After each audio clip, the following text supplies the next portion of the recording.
Olá família, tudo bem? Sejam bem-vindos a mais um vídeo.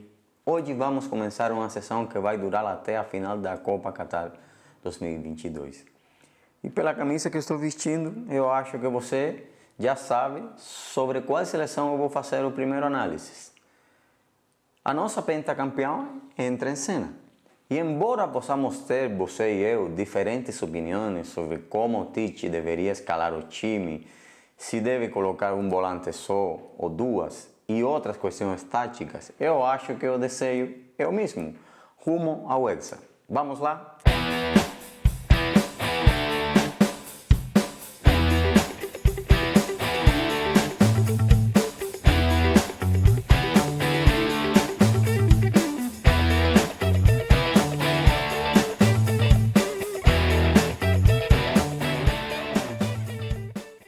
Eu acho uma boa começar analisando os 26 convocados por Tite e sua comissão técnica. A seleção ficou da seguinte forma.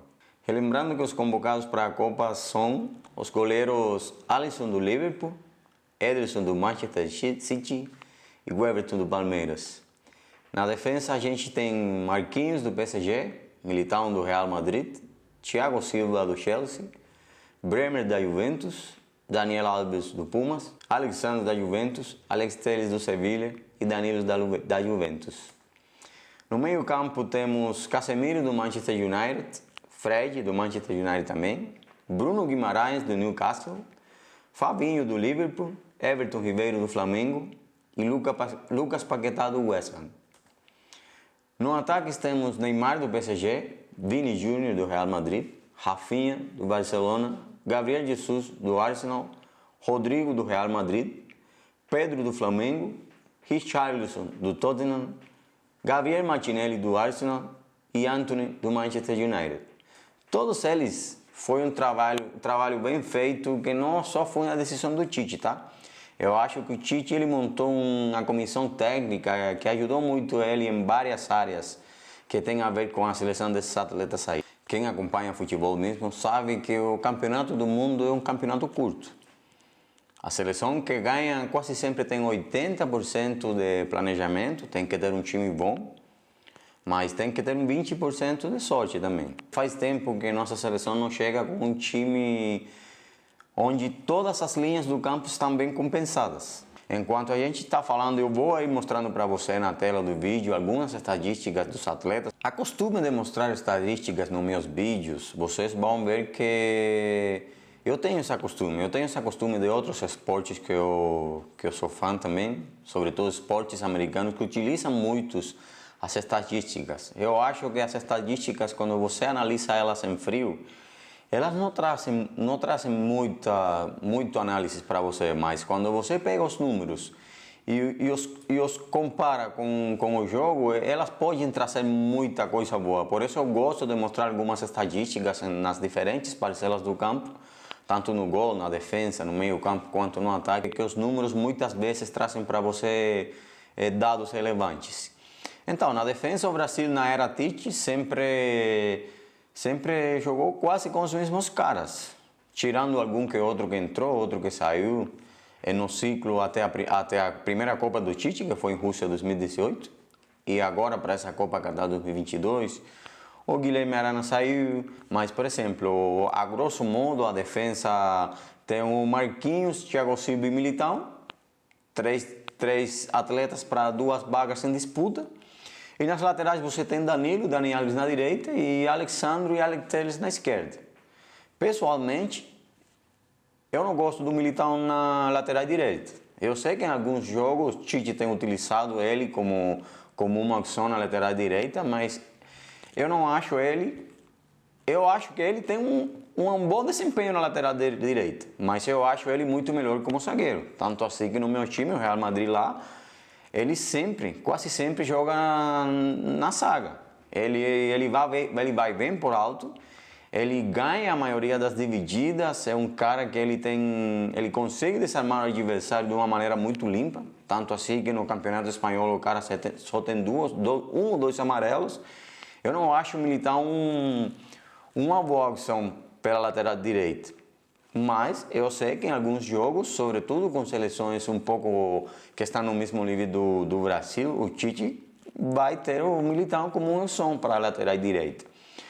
Mas na saga são 3 caras para 2 vagas, Marquinhos, o Thiago Silva e o Militão. Vamos ver como o Marquinhos chega, porque ele vem arrastando algumas moléstias na campanha com o PSG.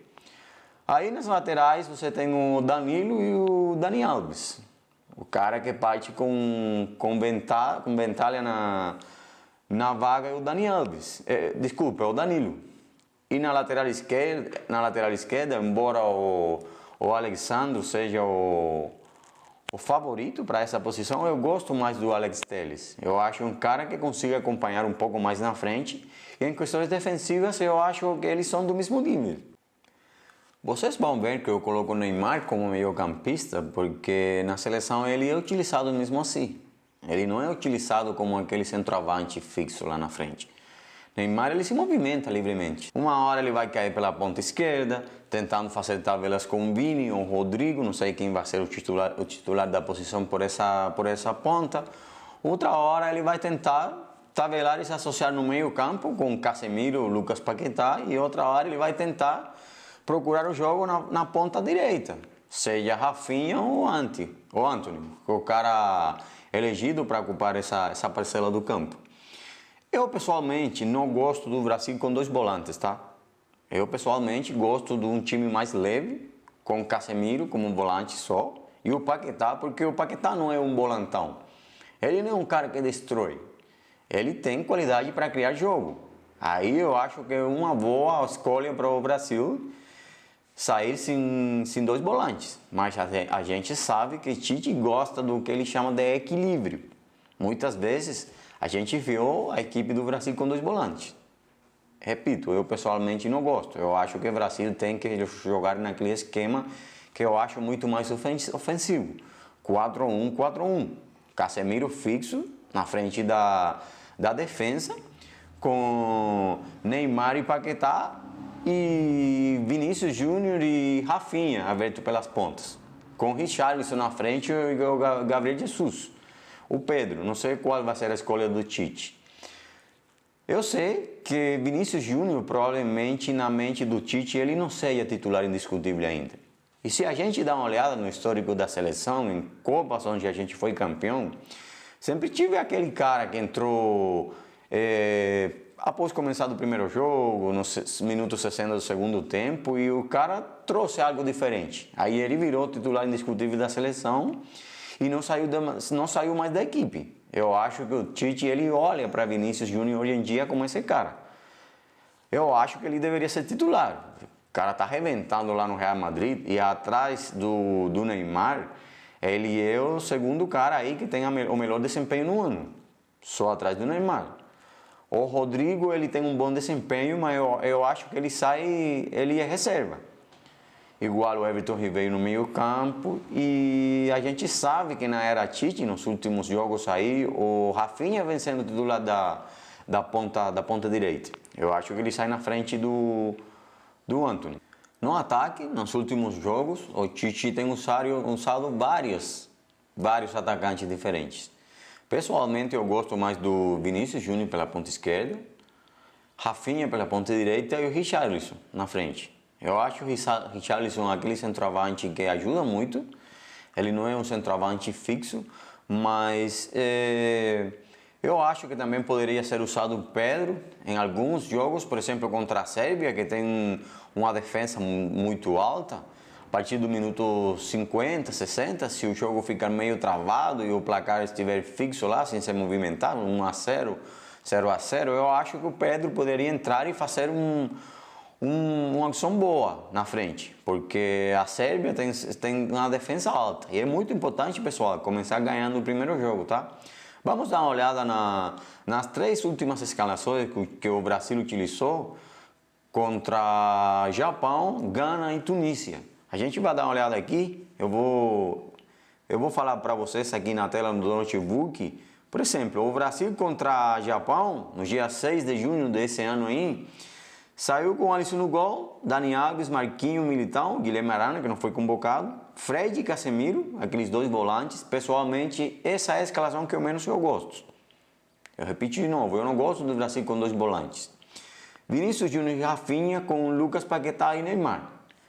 Isso foi contra o Japão, tá?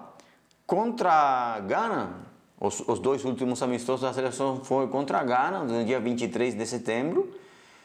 O Brasil utilizou 4-3-3.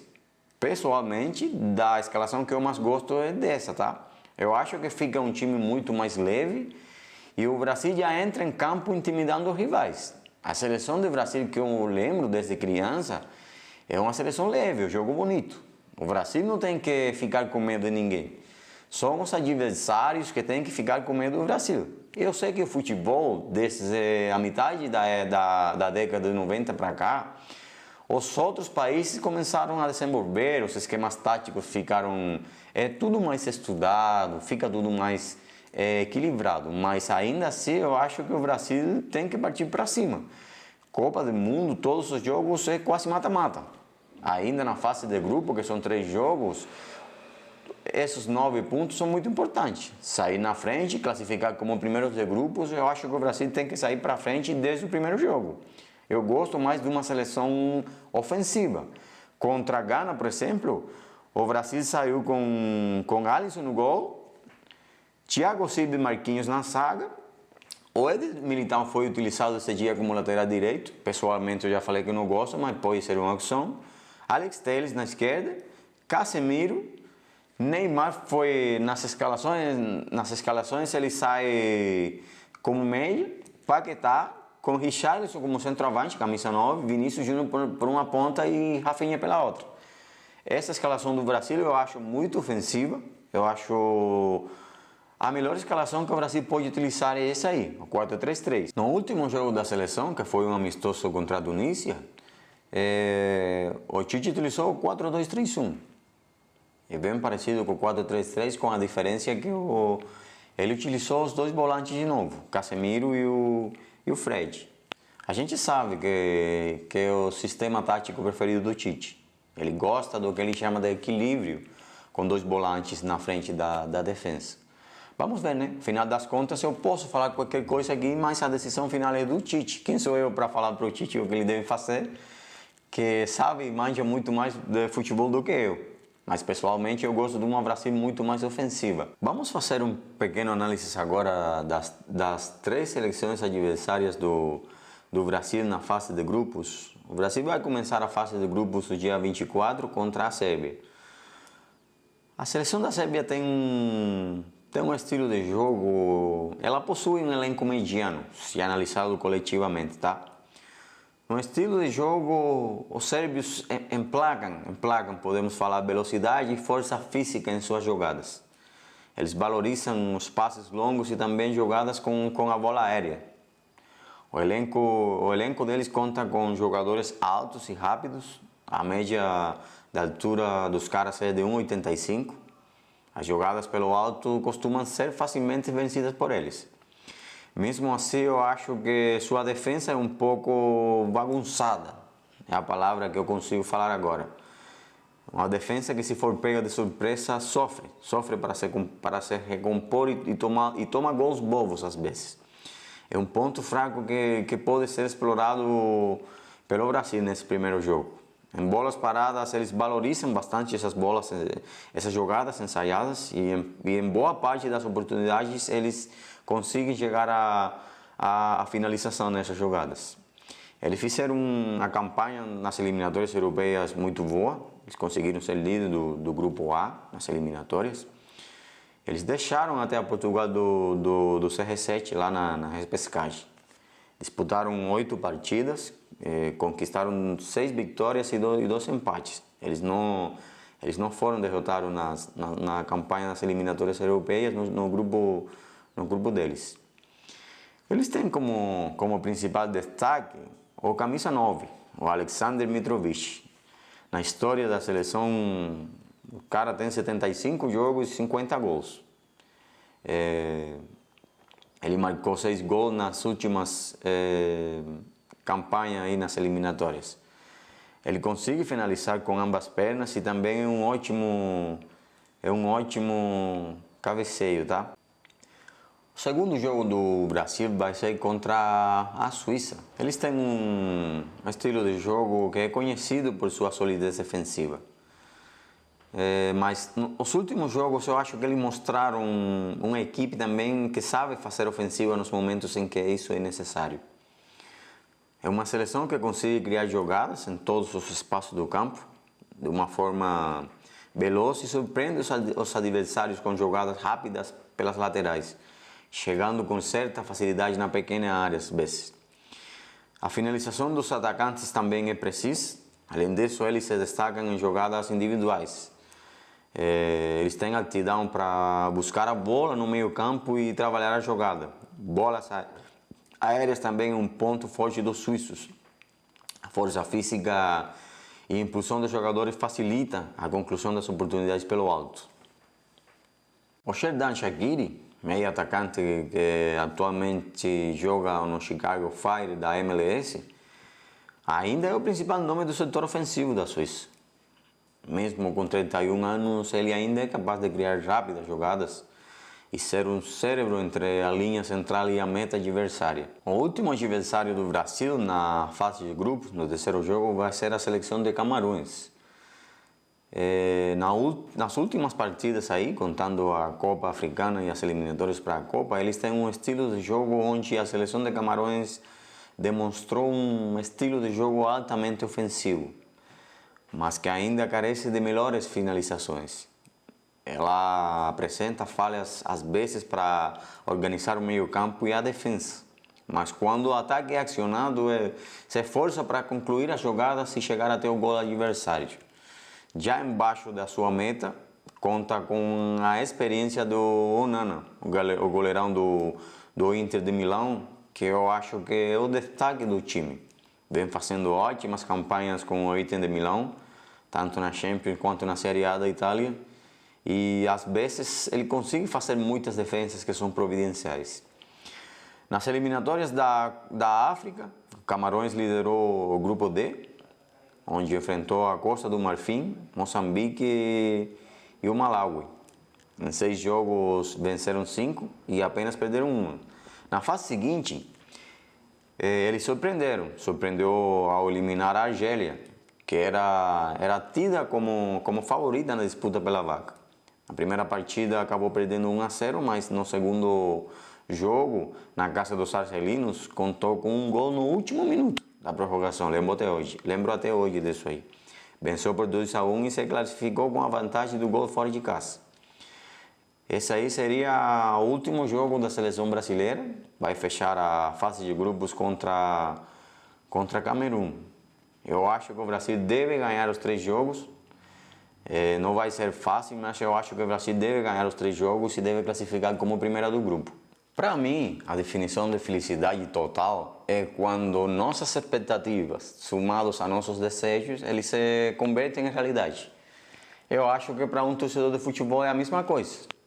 Em questão de futebol, eu sou daqueles torcedores que, para mim, um bom lugar para o Brasil é campeão, ganhar Copa do Mundo. Mas eu acho muito lógico ter torcedores que discordem, que logicamente se eles tenham um raciocínio que difere do meu. Por exemplo, tem pessoas que vão falar que se o Brasil ficar na semifinal é um bom papel, que se o Brasil chegar na final é um bom papel. Só que eu sou daqueles torcedores que a seleção do Brasil é uma das favoritas. Eu acho que está na hora de Brasil ganhar o hexacampeonato. Bom, até aqui o meu análise da seleção brasileira para a Copa Qatar 2022. Eu espero que você deixe nos comentários deste vídeo a sua opinião. Você concorda com a maioria das escalações do Tite? Você desejaria escalar com um volante só, com 2? Quem você colocaria como titular? Quais são as suas expectativas do lugar que o Brasil deve ocupar na Copa do Mundo? Eu, pelo menos, eu estou confiante que o Hexa vem. Não se esqueça de se inscrever no canal. Se você gostou do vídeo, dá a sua joinha aí. Eu te vejo no próximo vídeo. Forte abraço, até lá!